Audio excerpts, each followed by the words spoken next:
죄송합니다. 더 답답한 필수 의료 패키지. 그럼 필수 의료 패키지는 어떻게 되고 있냐? 2월 1일에 필수 의료 패키지 발표가 됐고 8월 29일에 무려 7개월이 지났는데 대통령 국정브리핑을 제가 귀 기울여 들었으나 똑같은 이야기였습니다. 7개월 정도 계속 오답이 나왔으면 한 번쯤 바꿀 법도 한데 이 정치라는 것이, 입법이라는 것이, 더더욱 행정이라는 것이 좀 그렇습니다.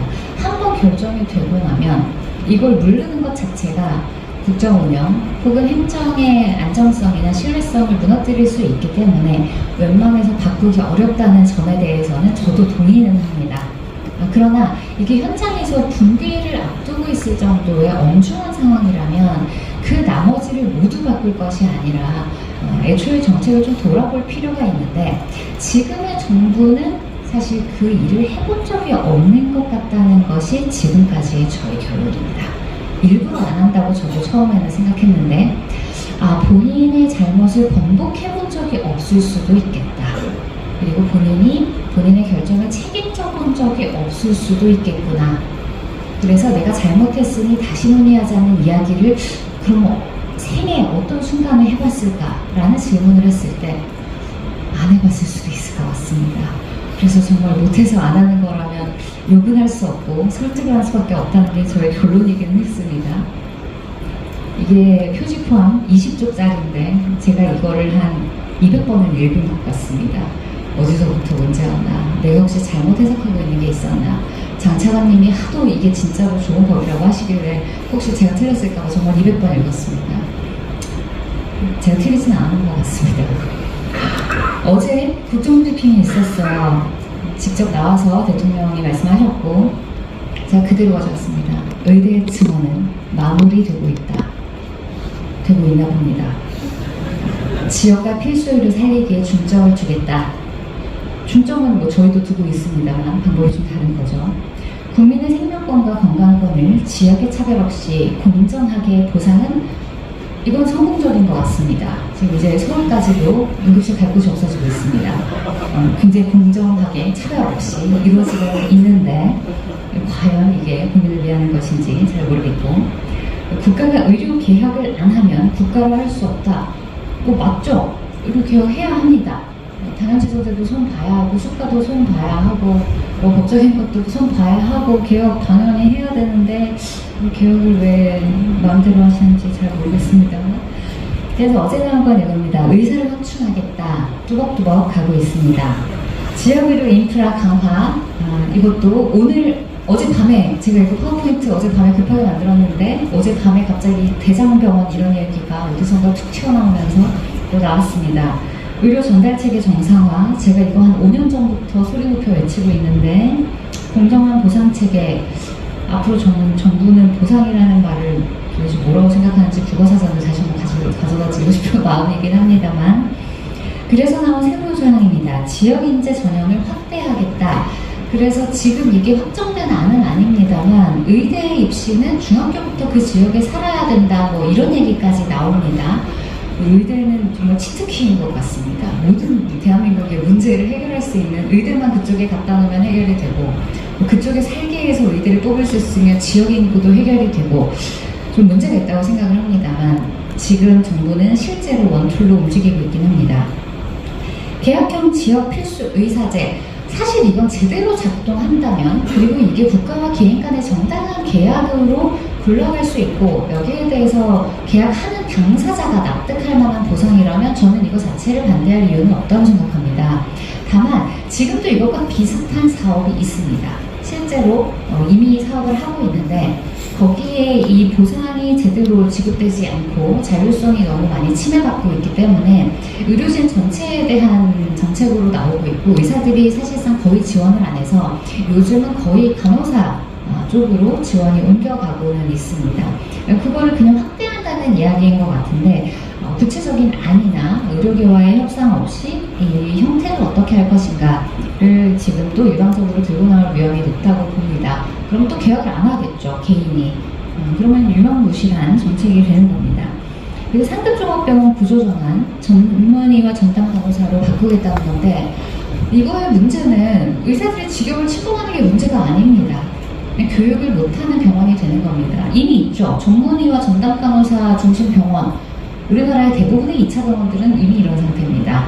그냥 상급종합병원까지 그 시스템으로 가겠다는 것이고, 그러면 손은 누가 키웁니까? 흉부외과, 신경외과 누가 가르쳐 줄 것이고, 문제는 그거지 않습니까? 제가 수련받던 15년 전에는 많이 배워서 나왔습니다.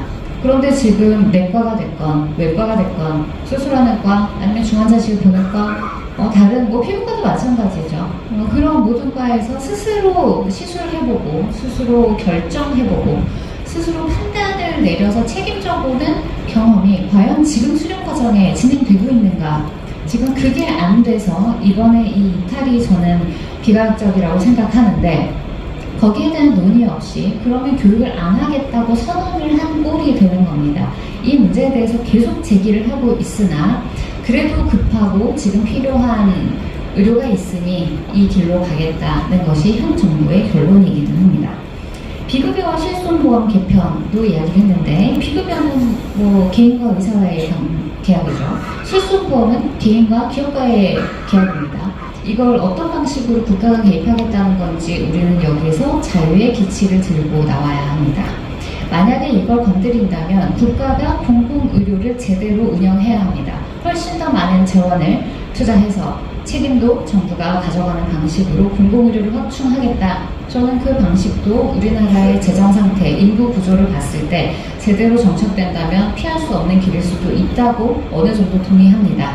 그러나 정부는 그런 길을 가기에는 지금까지 했던 기여도 없고 앞으로 기여할 계획도 없기 때문에 그 방향은 동의할 수가 없는 거죠. 의료인 배상 책임보험은 굉장히 위험한 문구들이 이 앞에서 원필수의료 패키지 구석구석에 숨어 있습니다. 피해자를 두텁게 민사로서 보호하는 것을 전제로, 이런 문구들이 중간중간에 다 들어가 있습니다. 우리 모두 환자가 될 거죠. 저도 소아과 빼고는 다 환자입니다. 그렇기 때문에 이 민사배상 자체를 나쁘다고 이야기할 생각도 없고, 실제로 명백한 과실이 있었거나 피할 수 있는 그런 상황에서 우리가 피하지 못한 10명의 의사가 있었는데 9명 이상이 피할 수 있는 실수를 했다면 책임져야 된다고 생각합니다. 하지만 10명의 의사 중에 9명은 못 피할 것까지 책임지기는 어렵겠죠. 그런 부분에서 우리가 이 배상 책임보험을 어느 선까지 조율하고 받아들일 수 있을 것인가에 대해서는 이것이 도입되기 전에 치열하게 논의하고 함께 상의를 해 나가야 하는데, 어떻게 하죠? 지금 필수의료 패키지도 잘 진행이 안 되고 있는 상황이어서 여기에는 우리가 참여를 할 것인가 말 것인가의 방법밖에는 남지 않을 거라고 저는 봅니다. 그럼 여기서 학회 차원에서, 의사회 차원에서, 그리고 병원협회라던가 개원의협의회라던가 혹은 지역의사회라던가 많은 집단들이 있을 텐데, 여기에 대해서는 일부가 동조하는 시스템으로 가면 이 시스템은 확립됩니다. 반드시 확립됩니다. 그리고 이것은 여론으로도 언제나 힘을 얻을 것이기 때문에 쉽지 않을 겁니다. 그래서 기본적으로 바이탈 과고 위험한 과일수록 더 큰 배상 책임 보험에 들어야 하고, 결과적으로 이걸 다 국가가 해줄 것도 아니기 때문에 결론적으로는 점점 더 의료 민영화보다 이 의료인 배상 책임 보험 민영화가 더 빠른 속도로 될 수도 있다고 저는 생각합니다. 만약에 그러면 바이탈 이탈은 가속화되겠죠. 굉장히 위험할 수 있는 겁니다. 중증, 응급, 필수, 지역 수가 개선, 말은 좋은데 우리는 이 앞부분을 봐야 합니다. 중증, 응급, 필수, 지역이라는 워딩에서 우리는 정부가 아직도 의료의 본질을 이해하고 있지 못함을 알 수 있습니다. 그리고 형사처벌 특례, 이건 사실 잘 되면 좋겠습니다만 오늘 이제 발의가 될 저의 첫 법안부터 시작해서 앞으로 이 논의는 나오긴 할 것 같습니다. 다만 여기서는 제가 의사들이 모인 곳이기 때문에 부탁을 드리고 싶습니다. 제가 발의한 법안에 그런 게 있습니다. 응급의료 상황에서 이송을 거부할 수 있는 법적인 이유에 대해서 많이 넣었습니다. 제가 다 경험해 봤기 때문에 이 상황에서 환자가 오면 더 안 좋아지는 많은 경우를 제가 최대한 넣었습니다. 그래서 좀 걱정도 됩니다. 보건복지위나 법사위에서 통과할 때 이러면 다 안 받을 수 있는 거 아니냐. 그래서 통과 못할까봐 솔직히 좀 무섭습니다. 그런데 이게 힘을 받으려면 현장에 계신 응급의학과 의사들이 우리는 최대한 받는다. 우리는 최대한 환자를 받으려고 노력한다는 메시지를 말로도 행동으로도 결과로도 보여주셔야 합니다. 선생님들의 두려움을 제가 잘 알지 않겠습니까? 저도 수많은 수용 불가 전화를 받아봤고 또 내가 보내야 하는데 그쪽에서 못 받는 상황도 들었습니다. 그래서 선생님들이 절대로 받을 수 있는데 안 받고 있다고 저는 생각 안 하죠. 하지만 오해받고 있는 부분은 있고 또 정말 혹시 그렇게 될까봐 두려워하는 마음도 우리가 이해는 해야 한다고 생각합니다.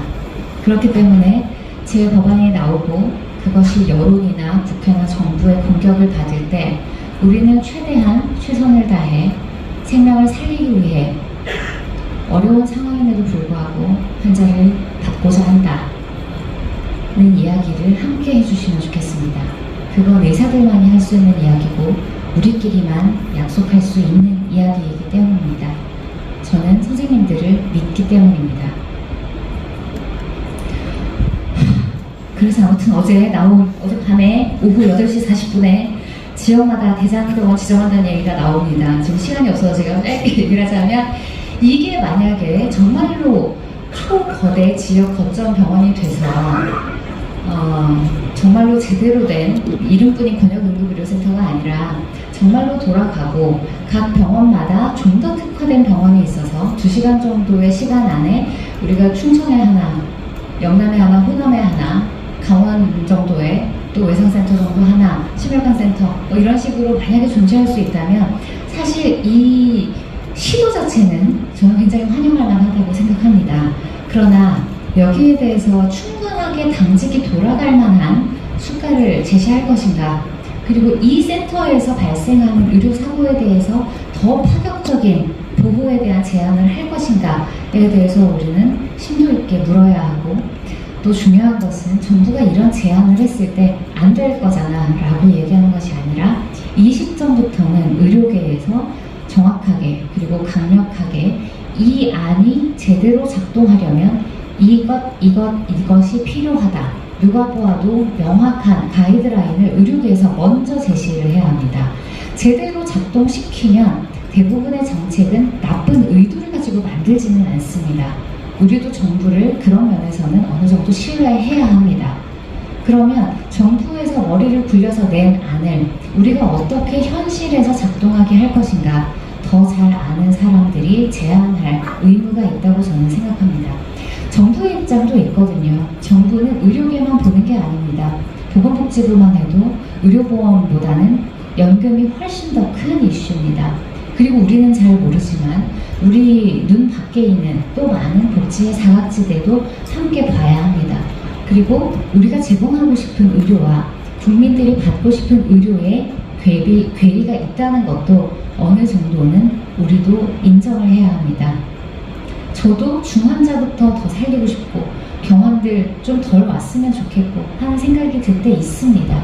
근데 그렇다고 해서 본인 부담금을 지금 당장 올리자는 제안을 저부터도 못하는 이유는, 그러면 혼자 사시는 할머니가 옆집에 계신데 그분이 관절염 때문에 수시로 병원을 드나드십니다.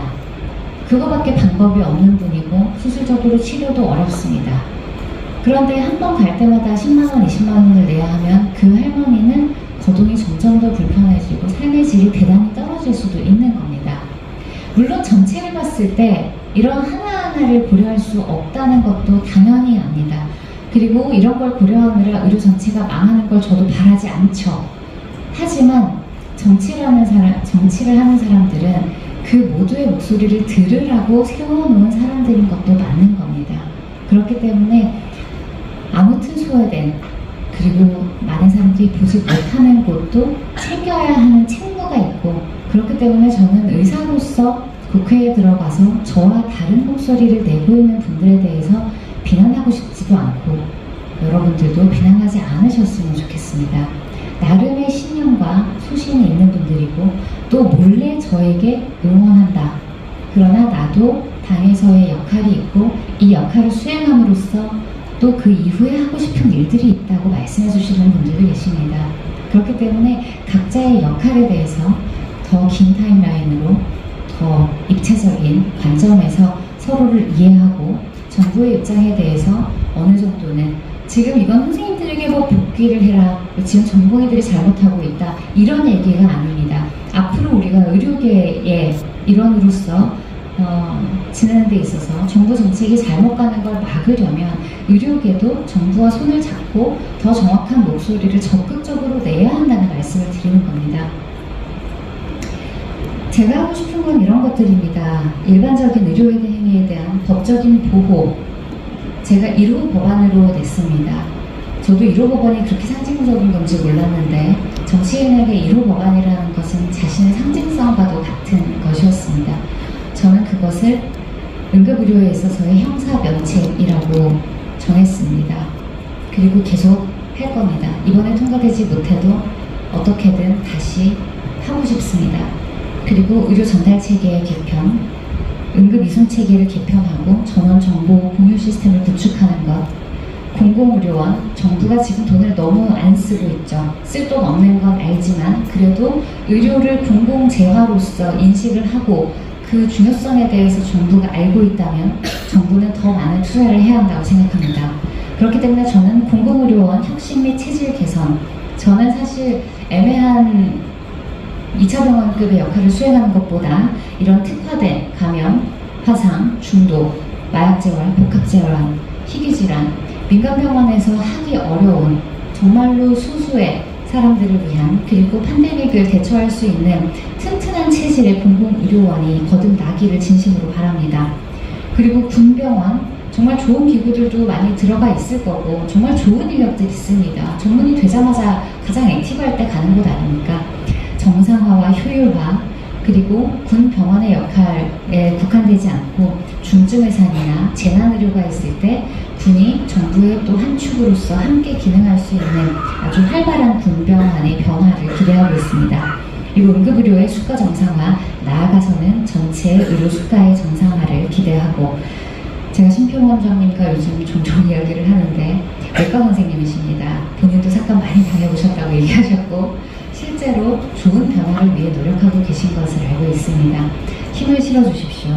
평가 및 심사제도 현실화를 위해서 저도 계속 목소리를 낼 겁니다. 그리고 이 원격의료에 대해서는 논란이 많을 수 있고 이해관계도 매우 첨예하지만 적어도 취약지 응급의료에 특화된 병원과 병원 간의 원격 협증 시스템은 저는 필요한 시점이 되었다고 생각합니다.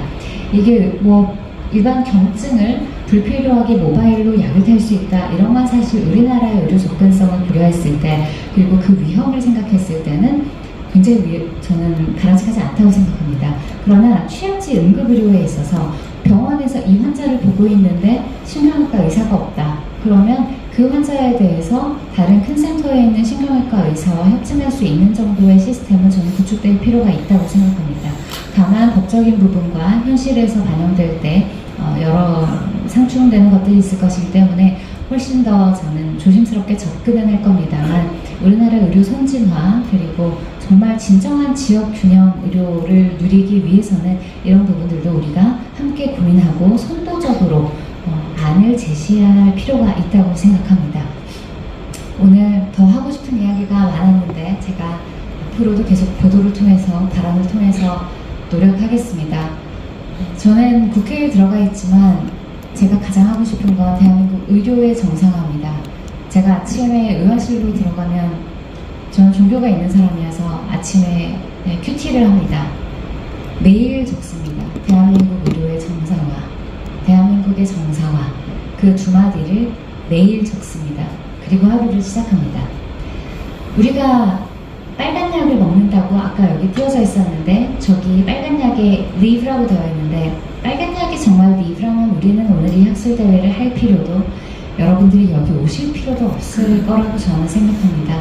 저는 저 빨간 약이 리브가 아니라 체인지가 되기를, 디벨롭이 되기를, 나아가 리폼이 되기를 진심으로 기대합니다. 그리고 여기 와주신 분들 모두 그것을 위해 자리해 주셨다고 믿습니다. 우리나라 의료의 정상화를 위해, 대한민국의 재건을 위해 함께 해주시기를 부탁드리겠습니다. 감사합니다.